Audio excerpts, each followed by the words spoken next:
네, 지금부터 3월 8일 금천교회 중고등부 주일 예배를 시작하겠습니다. 사도신경으로 우리 신앙을 고백하겠습니다.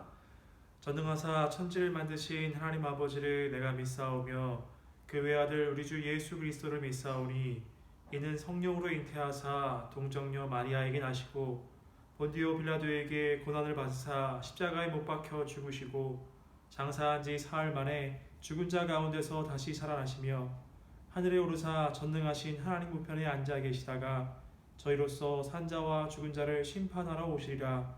성령을 믿사오며 거룩한 공예와 성도가 서로 교통하는 것과 죄를 사하여 주시는 것과 몸이 다시 사는 것과 영원히 사는 것을 믿사옵나이다. 아멘. 네, 우리 이 시간에는 예배를 위해서 제가 기도하겠습니다. 사랑하는 하나님 아버지 감사합니다. 한 주간도 하나님께서 우리 모두의 삶을 지켜주시고 또한 보호해 주시고 또한 인도해 주시니 아버지 하나님 감사합니다. 우리가 함께 모여서 예배하지 못하지만 오늘 각자가 처한 곳에서 그래도 하나님 말씀 앞에 서서 예배를 드리게 하시니 감사합니다. 우리가 감사함으로 주께 나아가오니 주님 오늘 말씀을 통해 우리 삶에 필요한 말씀을 전해 주시옵시고 이 말씀을 깨닫고 다시금 우리가 처한 곳에서 예수 닮아가는 모습으로 하나님 영광 위하여 하나님 나라의 아름다운 덕을 선포하며 살아갈 수 있는 우리의 삶이 될 수 있도록 주님 인도하여 주시옵소서. 예배 시간 가운데 주님께서 일하실 것을 기대합니다. 이 모든 말씀 살아계시고 역사하시는 예수 그리스도의 이름으로 간절히 기도드립니다. 아멘. 네, 오늘 말씀은 로마서 3장 1절에서 8절까지 말씀입니다. 지난주에 이어서 로마서 3장 1절에서 8절까지 말씀입니다. 제가 가진 성경책 신약성경 242페이지 부근에 있습니다. 로마서 3장 1절에서 8절까지 말씀입니다. 다 찾으신 줄 알고 제가 읽겠습니다. 그런즉 유대인의 나음이 무엇이며 할례의 유익이 무엇이냐? 범사에 많으니 우선은 그들이 하나님의 말씀을 맡았음이니라. 어떤 자들이 믿지 아니하였으면 어찌하리요? 그 믿지 아니함이 하나님의 미쁘심을 패하겠느냐? 그럴 수 없느니라. 사람은 다 거짓되되 오직 하나님은 참되시다 할지어다. 기록된 바 주께서 주의 말씀에 의롭다함을 얻으시고 판단받으실 때에 이기려 하심이라 함과 같으니라. 그러나 우리의 불의가 하나님의 의를 드러나게 하면 무슨 말을 하리요? 내가 사람의 말하는 대로 말하노니 진노를 내리시는 하나님이 불의하시냐? 결코 그렇지 아니하니라. 만일 그러하면 하나님께서 어찌 세상을 심판하시리요? 그러나 나의 거짓말로 하나님의 참되심이 더 풍성하여 그의 영광이 되었다면 어찌 내가 죄인처럼 심판을 받으리요? 또는 그러면 선을 이루기 위하여 악을 행하자 하지 않겠느냐? 어떤 이들이 이렇게 비방하여 우리가 이런 말을 한다고 하니 그들은 정죄받는 것이 마땅하니라. 아멘.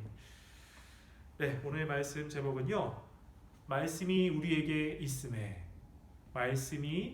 있음에 라는 제목으로 하나님 말씀 증거하도록 하겠습니다. 사랑하는 우리 중고등부 선생님 그리고 학생 여러분, 여러분 혹시 100분 토론이라는 프로그램을 보신 적 있습니까? TV에서 하는 토론 프로그램인데요.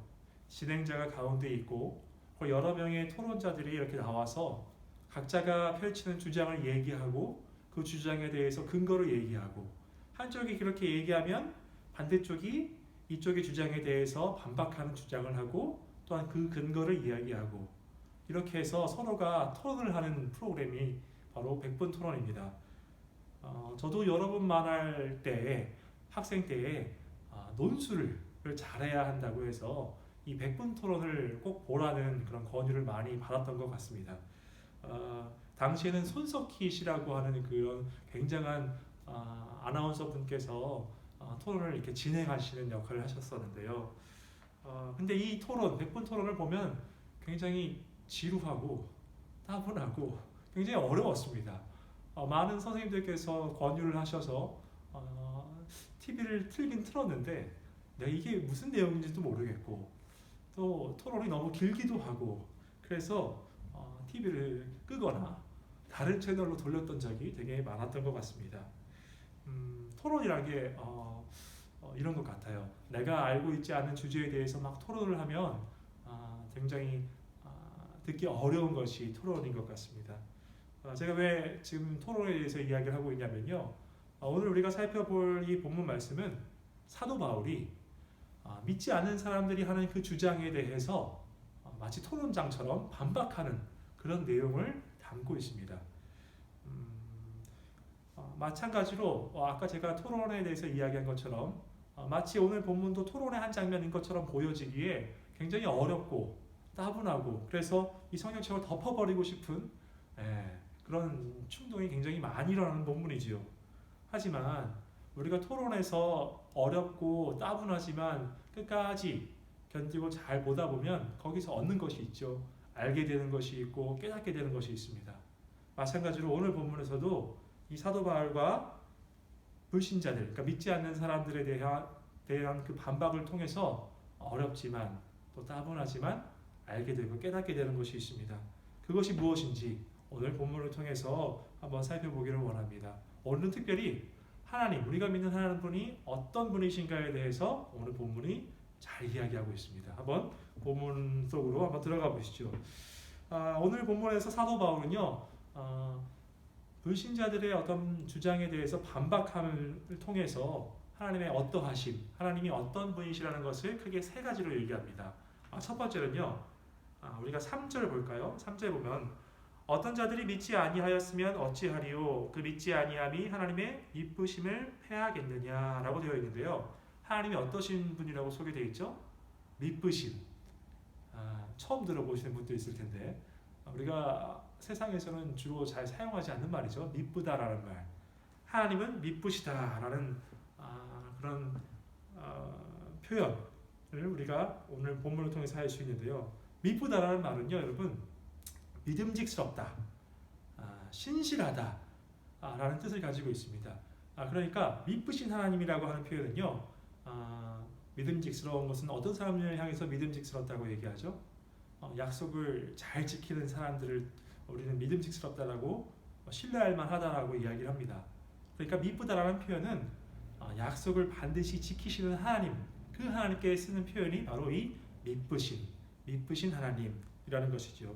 하나님은 미쁘시다라는 겁니다. 하나님은 하신 약속에 대해서 반드시 끝까지 지키시는 분이시다라는 것입니다.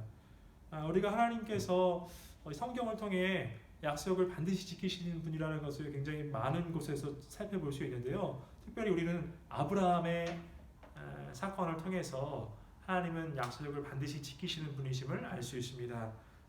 아브라함이 그 아들 이삭을 얻게 되는 그 사건을 통해서 말이죠. 하나님께서 아브라함을요, 몇 세 때에 이렇게 택하셨냐면 75세 때에 아브라함을 이렇게 부르셨어요. 굉장히 늦은 나이에 부르셨죠. 하나님께서 아브라함을 택하시고 약속의 땅으로 가라고 말씀하셨죠. 가나안 땅에 아브라함이 가게 됩니다. 그리고 아브라함에게 하나님께서 아들을 주시겠다고 약속하셨어요. 약속을 하셨는데 1년이 지나도 2년이 지나도 아들이 생기지 않는 겁니다. 그래서 10년이 지났습니다. 75세였던 아브라함이 85세가 됐어요. 그래도 아들이 생기지 않자 아브라함의 아내였던 사라, 그 당시에는 사레라고 이름을 불렀는데요. 사레가 자신의 여종이었던 하갈을 아브라함에게 보내면서 아들을 낳으라고 그렇게 이야기를 합니다. 약속했던 그 아들을 받지 못하니까 안달이 났던 것이죠. 그리고 또 시간이 쭉 계속 흐릅니다. 그래서 99세, 아브라함이 99세가 될 때까지 하나님께서 약속을 해주셨는데 아들을 얻지 못했어요. 근데 99세가 되었을 때 하나님께서 약속하셨던 그 약속이 이루어졌습니다. 99세 때 사라가 임신을 하게 되고요. 아브라함이 100세 때에 이삭을 얻게 됩니다. 히브리서 11장 11절에서 12절 말씀을 좀 보려고 하는데요. 히브리서 11장 11절에서 12절 말씀. 당시 사라에 대해서 사라가 어떤 마음을 가지고 있었는지에 대해서 표현하는 그런 성경 구절입니다. 제가 한번 읽어드리겠습니다. 믿음으로 사라 자신도 나이가 많아 단산하였으나 단산하였다라는 것은 출산이 단절되었다. 다시 말해서 사라가 아브라함과 같이 나이가 많아지니까 여성의 생리가 끊어져서 출산할 수 없게 되었다. 그런 상황이었으나 잉태할 수 있는 힘을 얻었으니 뭐로요? 믿음으로. 이는 약속하신 이를 미쁘신 줄 알았음이라. 약속하신 이, 즉 하나님께서 미쁘신 줄을 알았다. 하나님께서는 약속을 반드시 지키시는 하나님이심을 알았다라는 이야기입니다. 그렇게 믿었던 결과 어떻게 되었냐면 12절 이러므로 죽은 자와 같은 한 사람으로 말미암아 하늘의 허다한 별과 또 해변의 무수한 모래와 같이 많은 후손이 생육하였느니라. 믿음으로 말미암아 하나님께서 약속을 지키실 것이라는 그 믿음으로 말미암아 사라는 이삭을 얻었고요. 그리고 그 후손들, 그러니까 이삭으로부터 야곱이 나왔고 야곱으로부터 12 아들들이 나왔죠. 그렇게 해서 이스라엘을 이루었지요. 수많은 후손들을 얻게 되었습니다. 사라의 믿음, 아브라함의 믿음, 하나님께서는 반드시 약속을 지키신다는, 하나님께서는 미쁘신 하나님이시라는 것을 믿었다라는 것이죠. 자, 이렇게 하나님은 미쁘신 하나님이다라는 것을 우리는 이 본문을 통해서 알 수 있습니다. 그 다음에 두 번째는요, 하나님은 참되신 분이다라는 것을 알 수가 있습니다. 여러분, 참되다 할 때 참된 것의 반대는 뭐죠? 거짓입니다. 거짓의 반대는요, 참된 것이죠. 근데 이 참되다, 이 참되다라는 표현도 약속과, 우리 앞에서 살펴본 약속을 지키는 것과 관련이 있습니다. 약속을 지키지 않는 사람들을 향해서 우리는 거짓말을 하는 사람들이라고 이야기를 합니다. 그죠? 그럼 약속을 지키는 사람은요, 참된 사람이라고 하지요. 이제 조금 있으면 선거철이에요. 지금 비록 국가가 지금 비상 상황이지만 원래 4월에는 이제 국회의원 선거가 예정되어 있는데요. 우리 선거, 여러분들 학교에서도 이제 학생회장을 뽑는 선거 같은 걸 하죠. 그러면 이제 그 후보들이 나와서 공약을 합니다. 공약은 내가 그 자리에 오르면, 그 자리에 뽑히면, 그 사람이 되면 이런 약속을 행하겠습니다라고 하는 게 공약입니다. 근데 공약을 했습니다. 그리고 당선이 되었어요. 그 자리에 올라가서 그 공약을 지키면 좋을 텐데 지키지 않으면 어떻게 되죠? 거짓말을 하는 사람이 되죠. 그렇죠? 근데 참되다라는 건 뭡니까? 약속하신 것을 반드시 지키시는, 미쁘신, 이것과 어떤 같은 개념이라고 볼 수 있는 것이죠. 하나님은 참되신 분이시다라고 성경은, 그리고 오늘 말씀은 이야기를 하고 있는 것입니다. 오늘 말씀 한 가지 더 찾아보기를 원하는데요. 민수기 23장 19절 말씀 찾아보겠습니다. 민수기는 우리 구약 성경 앞부분에 있습니다. 민수기 23장 19절 말씀. 자, 여기서는 하나님께서는 참되신 분이라는 것을 이렇게 표현합니다. 제가 읽어드릴게요. 하나님은 사람이 아니시니 거짓말을 하지 않으시고 인생이 아니시니 후회가 없으시도다. 어찌 그 말씀하신 바를 행하지 않으시며 하신 말씀을 실행하지 않으시랴. 이 말씀이, 민수기 말씀이 뭐라고 얘기하시죠? 하나님은 사람이 아니시니 거짓말을 하지 않으신다. 하신 말씀을 어찌 실행하지 않겠느냐라고 이야기를 합니다. 하나님은 참되신 분이시라는 거죠. 그러나 우리는 어떻습니까? 하나님은 참되신 분이지만 우리는요, 우리는 거짓말을 자주 하죠. 그죠? 우리 삶 속에서는 선의의 거짓말이라는 그런 어떤 명분을 가지고 또 거짓말을 할 때가 많습니다. 그러나 하나님께서는 참되신 분이시다라는 그 사실을 우리가 오늘 본문을 통해서도 알 수 있습니다. 그래서 보니까 참되신 분, 오늘 본문으로 다시 돌아가서요, 로마서 3장 4절에 보니까 이렇게 기록되어 있습니다. 사람은 다 거짓되되 오직 하나님은 참되시다 할지어다. 기록된 바 주께서 주의 말씀에 의롭다함을 얻으시고 판단받으실 때에 이기려 하심이라 함과 같으니라. 여러분, 약속을 지키지 않는 사람은 반드시 나중에 먼 훗날에 그 약속을 지키지 않은 것 때문에 흠이 잡힙니다. 그렇죠? 그러나 약속을 지키는 참된 사람은, 참된 분은 그것으로 인해서 흠잡을 데가 없지요. 말씀이 뭐라고 얘기하냐면 주께서 주의 말씀에 의롭다함을 얻으시고 판단받으실 때에 이기려 하심이라. 참되신 하나님께서는 참되시기에 어떤 사람이 하나님에 대해서 판단할지라도 하나님은 참되시기에 이기실 수밖에 없다는 사실을 오늘 본문이 바울의 반박을 통해서 분명하게 알 수 있는 것이지요. 자, 두 번째로 우리는 하나님은 참되시다에 대해서 살펴봤습니다. 자, 마지막입니다. 마지막은요, 하나님은 의로우신 분이시다라는 사실입니다. 여러분, 제가 죄의 반대말이 뭐라고 했죠? 죄? 예, 죄의 반대말은 의입니다. 의. 죄인의 반대말은 의인이지요. 그렇죠? 그러면 하나님은 죄가 없으신 분이시죠. 하나님은 죄가 없으신 분이십니다. 그러면 이 말은 곧 하나님은 의로우신 분이시다. 이렇게 이해하면 되겠죠. 네, 맞습니다. 하나님은 죄가 없으신 분이시기에 의로우신 분이십니다. 여러분, 하나님께서는요, 이 세상 모든 만물을 창조하신 분이십니다. 믿으십니까? 네, 아멘. 네, 그리고 창조주 되실 뿐만 아니라 우리를 죄와 죽음에서 구원하신 구원주 되십니다. 이번에 아멘 소리 들린 것 같아요. 근데 여러분, 한 가지 더요. 한 가지 더. 하나님은요, 우리 인간 모두를 가장 마지막 날에 심판하실 심판주가 되십니다. 심판주. 히브리서 9장 27절. 이거는 제가 외웠습니다. 외웠는데요. 히브리서 9장 27절에 보니까요. 사람이 죽는 것은 한번 정해진 것이요. 그러니까 사람이 죽는 것은 정해진 것이라고 이야기합니다. 그 후에는 심판이 있으리니라고 이야기합니다. 그러니까 모든 사람은 한 사람도 빠짐없이 모든 사람은 하나님의 심판대 앞에 선다라는 이야기죠. 근데 여러분, 심판하는 사람에게 꼭 필요한 게 뭔지 아세요? 심판자.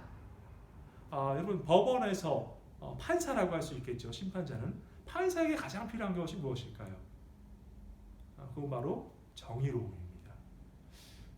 어떤 사람은 판사에게는 그래도 어떤 인자함이 필요하지 않겠습니까? 라고 얘기하는데요. 인자함보다 더 우선시되는 것은 정의로움입니다. 어떤 사건에 대해서 판결할 때 이 정의로움이 없다면 그 사건에 대해서 분명하게 옳게 판결할 수가 없는 것이죠. 사랑, 어떤 용서, 그것보다는 가장 우선시되는 것은 바로 정의로움입니다. 우리가 동계주론에서도 살펴봤어요. 여러분, 십자가를 생각할 때 우리는 가장 먼저 떠오르는 것은 예수 그리스도의 사랑이죠. 예수님께서 우리를 사랑하셨기 때문에 죽으셨잖아요. 십자가를 보면 사랑이 떠오릅니다. 근데 여러분, 제가 동계주론 때 이야기한 게 사랑, 그 십자가에 나와 있는 그 사랑 뒷면에 무엇이 있다고 꼭 같이 기억해야 한다고 얘기했지요? 그것은 하나님의 공의입니다. 하나님께서는 우리를 사랑하심으로 예수 그리스도를 십자가에서 죽게 하셨습니다. 사랑이시죠. 근데 하나님께서는 죄에 대해서는 반드시 심판하셨기 때문에 우리가 받아야 할 그 형벌을 그 아들 예수 그리스도께서 대신 받게 하신 것입니다. 그러니까 하나님께서 죄를 심판하셔야 하는 그 심판은 사라지지 않은 것이지요. 그게 바로 하나님의 공의, 의로움입니다. 이렇게 하나님께서는 사랑이 많으신 분이시기도 하지만 동시에 그에 못지않게 공의로우신 분이시다, 의로우신 분이시다라는 사실을 우리는 잊지 말아야 합니다. 세 번째가 하나님은 의로우신 분이시다라는 것이었는데요. 이것에 대해서 오늘 본문은 뭐라고 얘기하냐면요. 5절 볼까요? 5절 6절 제가 읽어드리겠습니다. 그러나 우리의 불의가 하나님의 의를 드러나게 하면 무슨 말을 하리요? 진노를 내리시는 하나님이 불의하시냐? 결코 그렇지 아니하리라. 만일 그러하면 하나님께서 어찌 세상을 심판하시리요? 심판주 되시는 하나님께서는 공의로우신 분이시다, 의로우신 분이시다라는 것을 이야기하고 있는 겁니다. 여러분, 만약에 심판하는 자가 불의하다면 그 나라가 어떻게 될까요? 우리는 멀리서 생각하지 않고 우리 위쪽에 있는 북한을 바라볼 때에 심판자, 다시 말해서 어떤 집권자가 불의한 자가 집권하게 되고 심판할 때에 나타나는 결과들을 살펴볼 수가 있습니다. 공의로움, 의로움으로 판단하지 않고 나를 공격하거나 내 마음에 들지 않거나 나의 체제를 흔들리는 그 사람들에 대해서 감옥에 가두고 죄 없는 사람들에 대해서 처형까지 내리는 그런 안타까운 일들이 발생하죠. 그렇죠? 만약 하나님께서 의롭지 않다고 한다면 사도 바울이 뭐라고 얘기하냐면 하나님이 의로우시지 않다면 어떻게 하나님께서 세상을 심판하시겠느냐, 이렇게 이야기하는 것입니다. 자, 정리하겠습니다. 오늘 하나님의 어떠하심에 대해서 살펴봤는데요. 세 가지였습니다. 첫 번째는 뭐였죠? 하나님은 미쁘신 분이시다. 약속하시는 것을 반드시 지키시는 분이시다. 두 번째는요, 하나님은 참되신 분이시다. 하나님은 사람이 아니시니 거짓말을 하지 않으신다. 참되신 분이시다. 세 번째는요, 하나님은 의로우신 분이시다. 자, 이 세 가지를 우리가 오늘 사도 바울이 믿지 아니하는 사람들의 주장에 대해서 반박함을 통해서 반박하는 이 말을 통해서 우리가 알 수 있었습니다. 이 믿지 않는 사람들에 대해서 사도 바울이 뭐라고 얘기하냐면 너희들의 믿지 아니함이 하나님의 미쁘심을 패할 수 있겠느냐? 그러니까 너희들이 믿지 않는다고 살아계신 하나님이 안 계시냐? 하나님의 그 미쁘심이 패해질 수 있겠느냐? 너희들이 믿지 아니한다고 하나님이 거짓된 하나님이시냐? 너희들이 믿지 않는다고 하나님이 의로우신 분이 아니시겠느냐라고 반박하고 있는 것이죠. 자, 오늘 이 불신자들이 이제 사도 바울의 이 반박, 그들의 주장에 대해서 반박하는 것을 듣자 그들이 또 다시 한번 사도 바울을 반박합니다. 요거에 대해서 보고 마치려고 하는데요. 7절 보시죠. 믿지 아니하는 자들, 불신자들, 특별히 여기서는 이방인이라고 볼 수 있겠는데요. 그들이 뭐라고 얘기하냐면 이렇게 얘기합니다. 그러나 나의 거짓말로 하나님의 참되심이 더 풍성하여 그의 영광이 되었다면 내가 어찌 죄인처럼 심판을 받으리요. 이게 뭐냐면요. 그래? 하나님이 참되신 분이시라고? 그래, 좋았어. 그러면 나는 거짓됐단 말이지. 그래, 그러면 내가 거짓됨을 통해서 하나님의 참되심이 드러나고 그렇게 된다고 한다면 하나님 입장에서는 되게 좋으신 거 아니야? 내가 거짓된 모습을 통해서 하나님만이 참되시다는 것을 내가 증명하는 거잖아. 나는 그러면 거짓되게 살아도 되겠네? 라고 하는 것이 사도 바울의 주장에 대해서 반박하는 믿지 아니하는 사람들의 주장이었습니다. 얼토당토 알지 않죠. 터무니없는 주장이지요. 또 한 가지 더 볼까요? 8절 볼까요?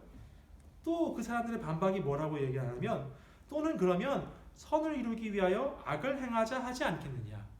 그래, 하나님께서는 죄가 없으신 분, 악이 전혀 없으신 분, 지극히 선하신 분이라고? 그래, 좋아. 그러면 그 하나님의 선을 이루기 위해서 내가 악인의 역할을 자처하게.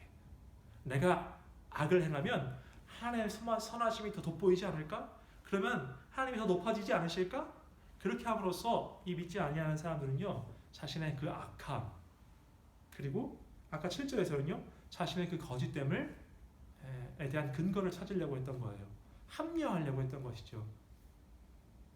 이것이 하나님을 믿지 아니하는 사람들의 신자들을 향한, 믿는 사람들을 향한 비방이었습니다. 말도 안 되는 논리였고요. 얼토당토하지도 않는 말이었습니다. 그렇죠? 근데 사도 바울이 있었을 당시에만 그런 것이 아니라 오늘날에도 하나님을 믿지 않는 사람들은 신자들에 대해서 여러 가지로 이렇게 비방할 수가 있습니다. 예를 들어서 주일날 예배하는 것도 믿지 않는 사람들에게는 굉장히 어리석어 보이는 걸 수 있습니다. 아니, 일주일 동안 그렇게 열심히 일하고 그러니까 일요일에는 좀 쉬어야 되는 거 아니야? 어떻게 하루 종일 교회 나가서 그렇게 봉사하고 섬기고 예배하고, 참 어리석다라고 생각할 수 있어요. 그죠? 그렇게 믿지 아니하는 사람들은 믿는 사람들을 향해서 비방할 수 있습니다. 그런데 그럴 때 우리는 어떻게 흔들리지 않고 우리의 이 믿음을 견고하게 유지할 수 있을까요? 그것은요, 오늘 말씀에서 본 것처럼 하나님의 어떠하심을 알 때 우리가 그것에 흔들리지 않을 수 있습니다. 자, 요거 하나만 더 보고 말씀을 마치겠습니다. 사도 바울이 그래서 1, 2절에 이렇게 얘기합니다. 처음에 가장 중요한 것을 얘기한 거죠. 그런즉 유대인의 나음이 무엇이며 할례의 유익이 무엇이냐? 범사에 많으니 우선은 그들이 하나님의 말씀을 맡았음이니라. 여러분, 우리가 우리의 믿음을 흔들리지 않게 하는 것은요, 바로 하나님의 말씀입니다. 그래서 사도 바울이 그래, 유대인, 하나님의 소유된 백성, 너희들이 낳은 것이 도대체 무엇이냐? 할례의 유익이 도대체 무엇이냐? 라고 했을 때 범사에 많다. 자, 우리가 예수 믿는 사람으로서 얻는 유익이 뭡니까? 감사하는 삶을 살 수 있다. 사랑을 실천하며 살 수 있다. 서로 교제하면서 믿는 사람들끼리 행복하게 살 수 있다. 네, 범사에 많습니다. 그러나 가장 우선되는 것은 뭐라고요? 2절 범사에 많으니 우선은 그들이 하나님의 말씀을 맡았음이니라. 여러분, 하나님이 미쁘시고 참되시고 의로우신 분이라는 것을 무엇을 통해 알았습니까? 네, 이 말씀을 통해 알았습니다. 그죠? 세상 사람들은요, 자연 만물을 통해서 하나님의 존재에 대해서는 알 수 있습니다. 성경도 얘기하고 있었습니다. 그렇죠? 그러나 하나님이 어떠신 분이시라는 사실에 대해서는 이 성경을 통해서만 우리가 알 수 있는 것입니다. 그래서 이 성경이 굉장히 중요하다고, 너희들이 가장 범사에 유익이 많으나 가장 우선되는 것은 너희들이 하나님의 말씀을 맡았음이니라 라고 이야기를 하고 있는 것이지요. 네, 말씀을 맺으려고 합니다. 여러분, 아까 100분 토론에 대해서 얘기했어요. 토론은 어렵고 따분하지만, 그래서 채널을 돌리고 싶고 끄고 싶지만 그래도 끄지 않고 채널 돌리지 않고 가만히 보고 있으면 알게 되고 깨닫게 되는 바가 있을 거라고 얘기를 했습니다. 오늘 본문도 어떤 토론의 장면과 같았습니다. 믿지 않아 하는 사람이 사도 바울에 대해서 뭔가를 주장했을 때에 사도 바울이 거기서 반박하는 과정, 어떤 토론의 장면과 같았었는데, 그 장면이 좀 따분하고 어려울 수 있겠지만 우리가 가만히 살펴보니까 무엇을 알았습니까? 하나님에 대해서 알게 되었습니다.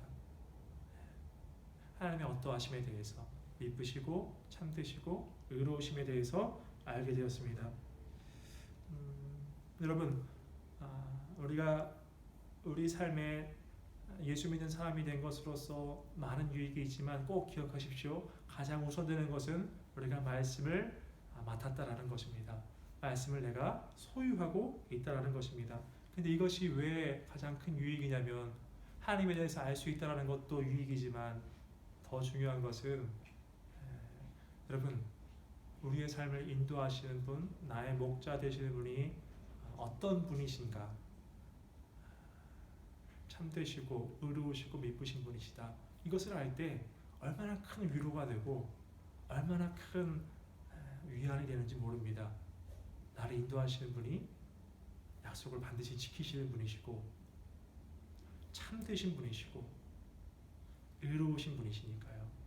이것을 성경을 통해서 계속 알아가시는, 아니 이것보다 더 풍성한 하나님에 대한 것들을 알아가시는 여러분 되시길 주님의 이름으로 간절히 소원합니다. 하나님을 더욱 알아가고 말씀을 통해서요, 그리고 말씀을 통해서 흔들림 없는 믿음 생활 하시는 여러분 되시길 주님의 이름으로 소원합니다. 기도하겠습니다. 하나님 감사합니다. 오늘 말씀을 통해서 조금 어려운 로마서의 말씀들이 계속해서 이어지고 있지만, 주님, 이 어려운 말씀을 통해서 그래도 덮지 않고 우리가 살펴봄을 통해서 하나님의 어떠하심에 대해서 알게 하시니, 깨닫게 하시니 감사합니다. 주님, 우리가 알게 된 것, 하나님에 대해서 알게 된 것, 계속해서 더욱더 깊이 하나님에 대해서 알기를 원합니다. 주님, 그 하나님을 알고로 말미암아 내 삶의 방향에 대해서 알게 되어지고, 또한 하나님을 알게 됨으로 말미암아 그렇게 걸어가는 길에 큰 위로와 안위함을 얻기를 원합니다. 주님, 세상이 날 향해서, 믿지 아니하는 자가 날 향해서 비방하고 뭐라 할지라도 흔들리지 아니할 수 있는 그 힘은 바로 말씀에 있음을 깨닫고, 말씀이 우리에게 있음에 주님, 흔들림 없이 견고하게 하나님을 향해 나아갈 수 있는 우리 학생들, 선생님들 될 수 있도록 주님 인도하여 주시옵소서. 감사합니다. 이 모든 말씀 예수 그리스도의 이름으로 간절히 기도드립니다. 아멘. 네, 광고하겠습니다. 코로나 사태로 인하여서 우리가 계속해서 이렇게 영상으로 주일 예배를 드리고 있습니다.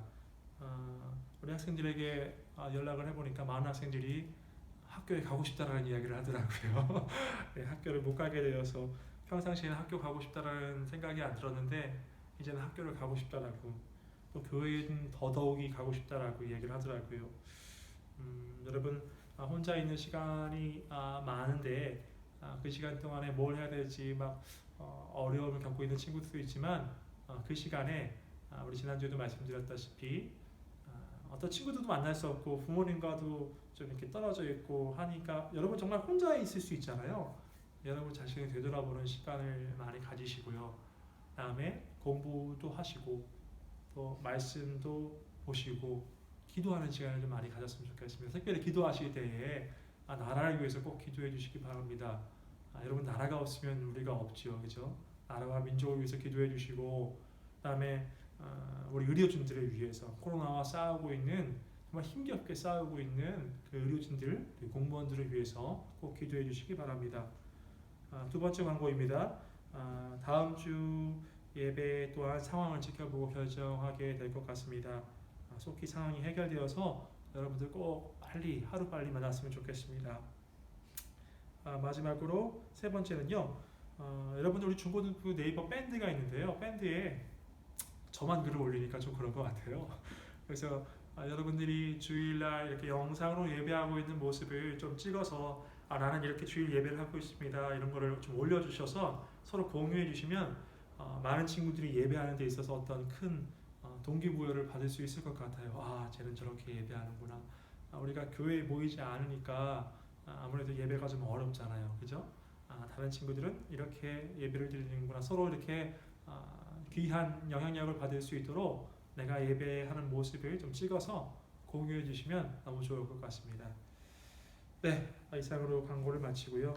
여러분들 이번 한 주간도 건강하게 또한 말씀과 기도 가운데 은혜 가운데 보내시기를 기도하겠습니다. 우리 그럼 주기도문으로 오늘 예배를 마치겠습니다. 하늘에 계신 우리 아버지여, 이름이 거룩히 여김을 받으시오며 나라가 임하시오며 뜻이 하늘에서 이루어진 것 같이 땅에서도 이루어지이다. 오늘날 우리에게 일용할 양식을 주옵시고 우리가 우리에게 죄 지은 자를 사하여 준 것 같이 우리 죄를 사하여 주옵시고 우리를 시험에 들게 하지 마옵시고 다만 악에서 구하옵소서. 대개 나라와 권세와 영광이 아버지께 영원히 있사옵나이다. 아멘.